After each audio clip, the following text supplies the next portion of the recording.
एक बार की बात है, एक छोटे से गांव में रानी नाम की एक प्यारी सी लड़की रहती थी। रानी को जंगल में घूमना बहुत पसंद था और वह अक्सर तितलियों का पीछा करते हुए जंगली फूलों को चुनते हुए जंगल के अंदर तक चली जाती थी। एक दिन उसने एक खूबसूरत चिड़िया देखी जिसके पंख रंग बिरंगे और चमकीले थे, लेकिन चिड़िया उदास लग रही थी। रानी ने दयालुता से पूछा कि वह इतनी उदास क्यों है।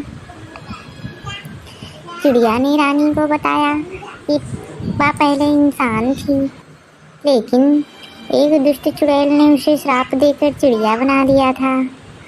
यह श्राप केवल तभी टूट सकता था जब कोई व्यक्ति स्वेच्छा से चुड़ैल के घर में जाकर एक अच्छा काम करे। चिड़िया ने रानी को चेतावनी दी कि चुड़ैल का घर बहुत खतरनाक है, लेकिन रानी ने उसकी मदद करने का फैसला बना लिया।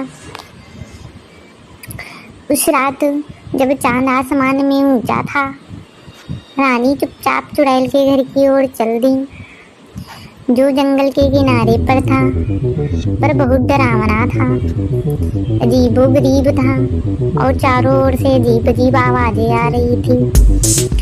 रानी ने हिम्मत दिखाते हुए घर के अंदर कदम रखा और देखा कि एक कढ़ाई में अजीब सा जादुई पेय उबल रहा था।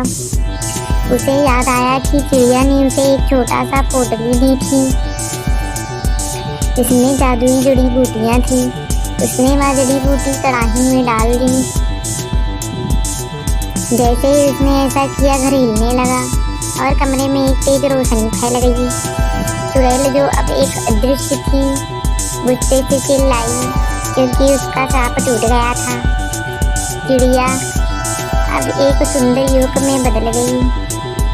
उसने रानी का धन्यवाद किया और बताया कि वह एक दूर के राज्य का राजकुमार था।